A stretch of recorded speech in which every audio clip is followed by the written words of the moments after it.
Entropy की changes के बारे में चर्चा चल रही है, उसी के कंटिन्यूएशन में हम अब बात करेंगे change in entropy with pressure and with volume.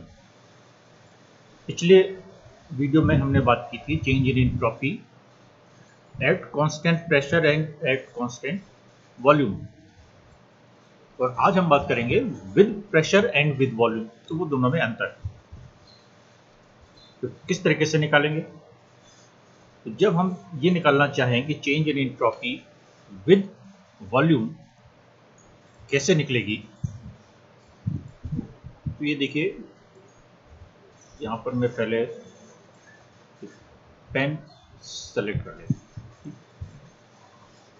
तो ये इक्वेशन हमारे पास पहले से मौजूद है, DE बराबर TdS माइनस PdV। ये फर्स्ट लॉ ऑफ थर्मोडायनेमिक्स से हम निकालते हैं और फॉर आइसोथर्मल प्रोसेस के लिए। तो यहाँ पर हमने कंडीशन लगाई हुई है कि for an isothermal process DE equal to TdS minus PdV ये होता है, अर्थात PdV बराबर TdS माइनस DE हो जाएगा, या P बराबर क्या हो जाएगा, इस dV को नीचे ले आए तो इस तरीके से हम इक्वेशन को चेंज करके लिख सकते हैं।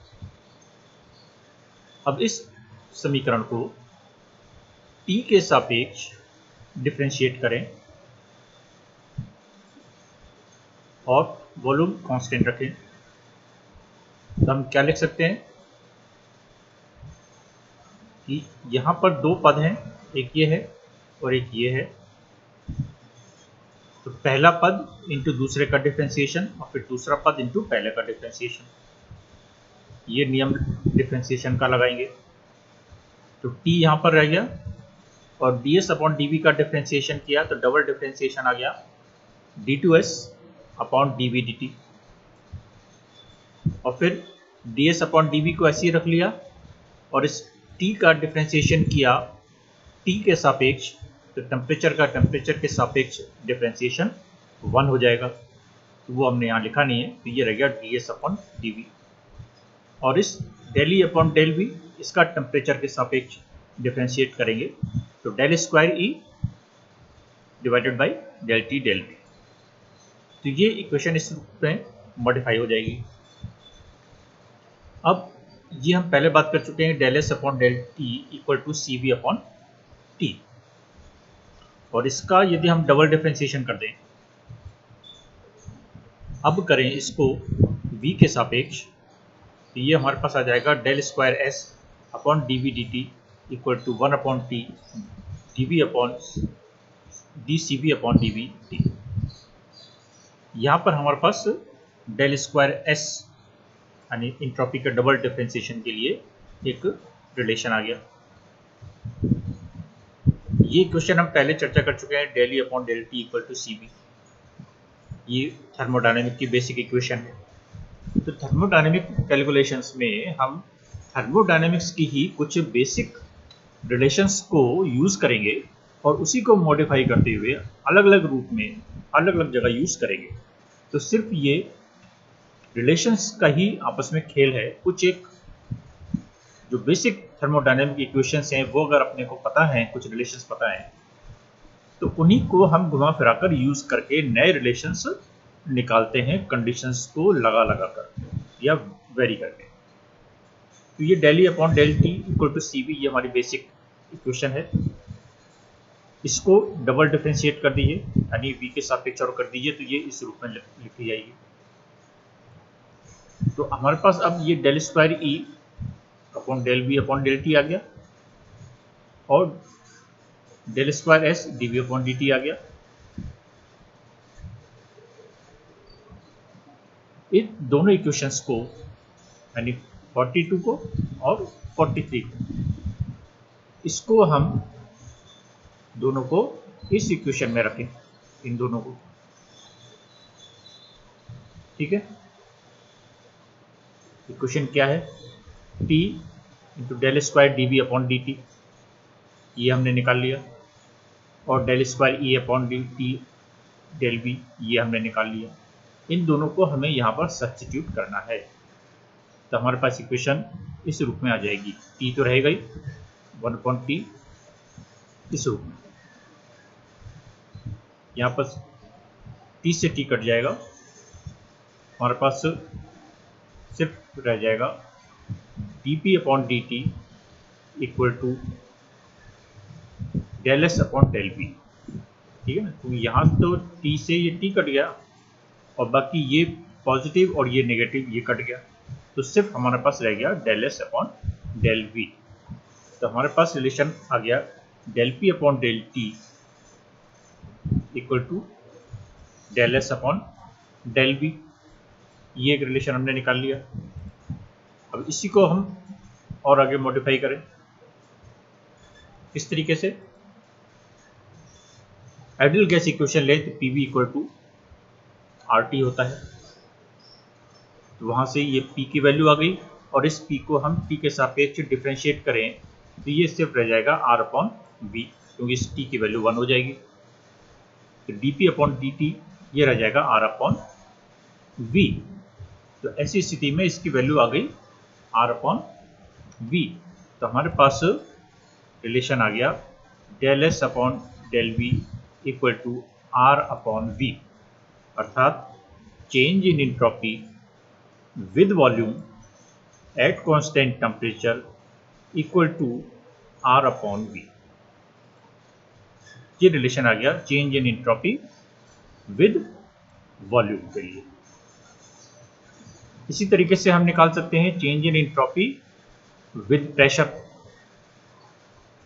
और विद प्रेशर किस तरीके से निकालेंगे, वही आइसोथर्मल प्रोसेस को हम कंसीडर करें। ये एक थर्मोडायनेमिकल बेसिक इक्वेशन हमारे पास है, DH equal to TdS plus VdP, इसको यूज करेंगे, या VdP equal to minus TdS plus DH, या V बराबर माइनस T, इस तरीके से लिख सकते हैं। तो बेसिक फंडामेंटल इक्वेशन को हम यूज करते हुए आगे बढ़ेंगे। अब इसको डिफरेंशिएट कर दें T के सापेक्ष एट कांस्टेंट प्रेशर। लगभग आप देखेंगे एक जैसे से ही कैलकुलेशंस हम लोग करते चले जाएंगे। ये आ जाएगा del V upon del T at constant pressure equal to, उसी तरीके से पहला पद और दूसरे पद के रूप में इसको आप डिफरेंशिएट कीजिए। तो टी का डिफरेंशिएशन टी के सापेक्ष 1, तो del S upon del P आ गया, और फिर टी रखते हुए इस सेकंड पार्ट को आप डिफरेंशिएट कर दिए तो del square S upon del P del T आ गया, और इसका कर दीजिए तो del square H upon D P D T आ गया।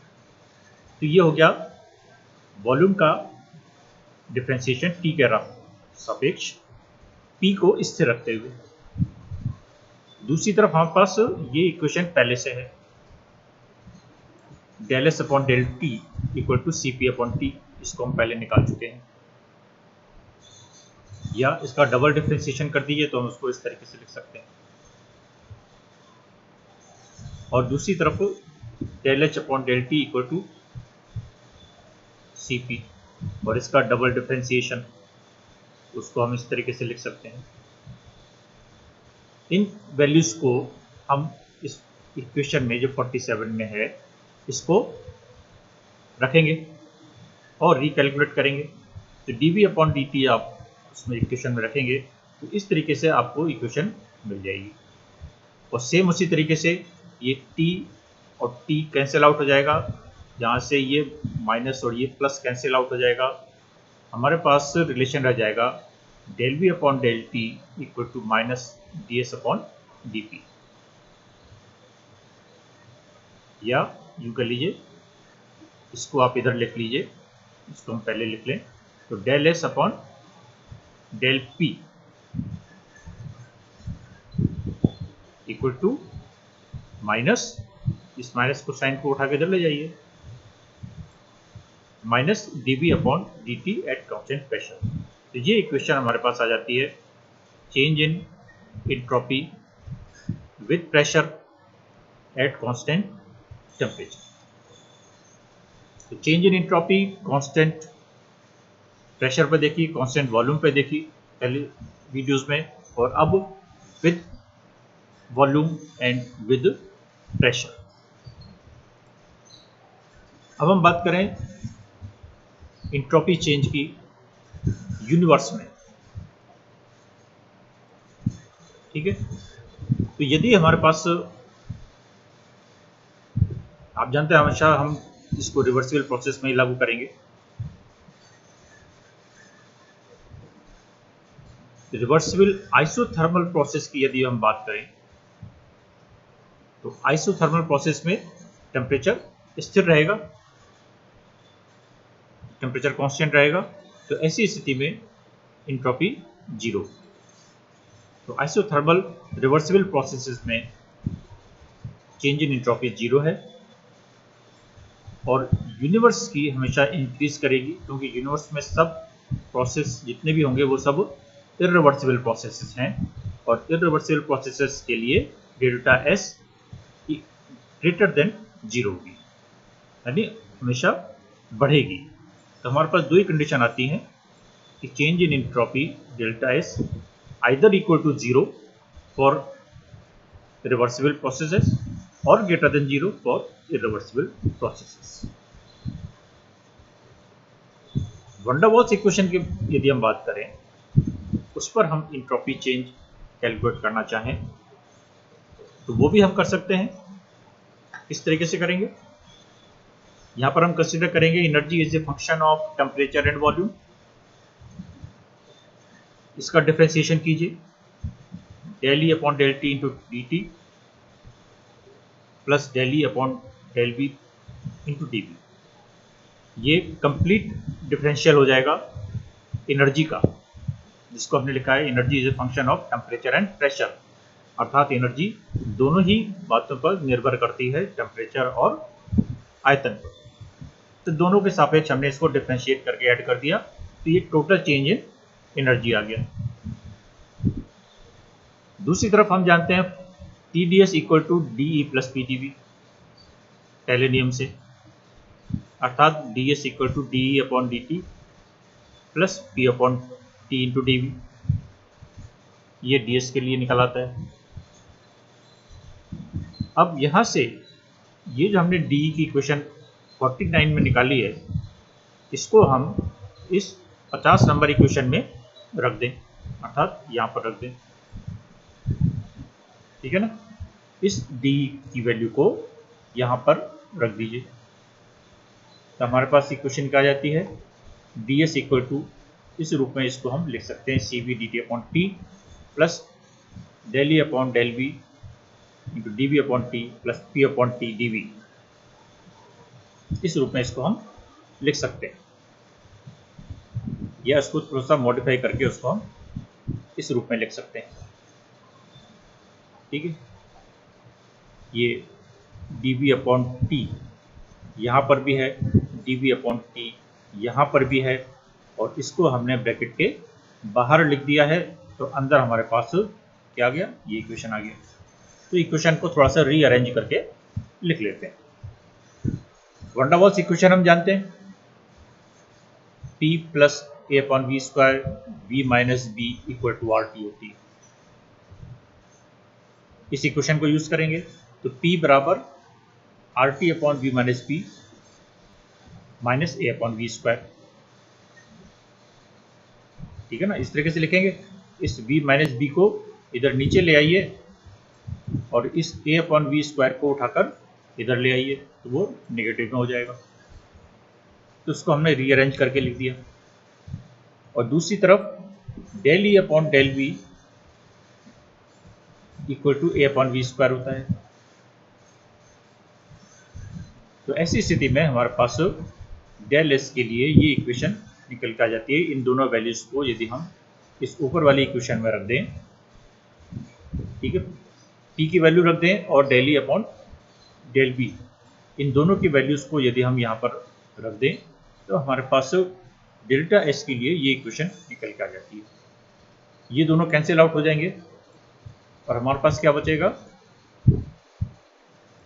Del S equal to C B D T upon T plus R upon V minus B.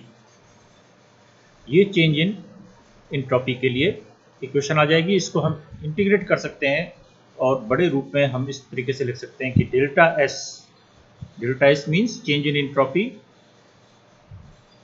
After completion of any process. तो सेकेंड स्टेट से minus प्रथम state, ये हमारा रहता है। तो इसको हम इंटीग्रेट कर सकते हैं, ये इंटीग्रेबल है इक्वेशन, और C V L N T two minus T plus R L N B two minus B upon B minus B इस तरीके से लिख सकते हैं। अर्थात दो अलग अलग टेम्परेचर्स और दो अलग अलग वॉल्यूम अगर अपने को पता है तो change in entropy for any real gas जो कि वैन डर वाल्स समीकरण का पालन करती है, उसके लिए हम इस इक्वेशन से निकाल सकते हैं।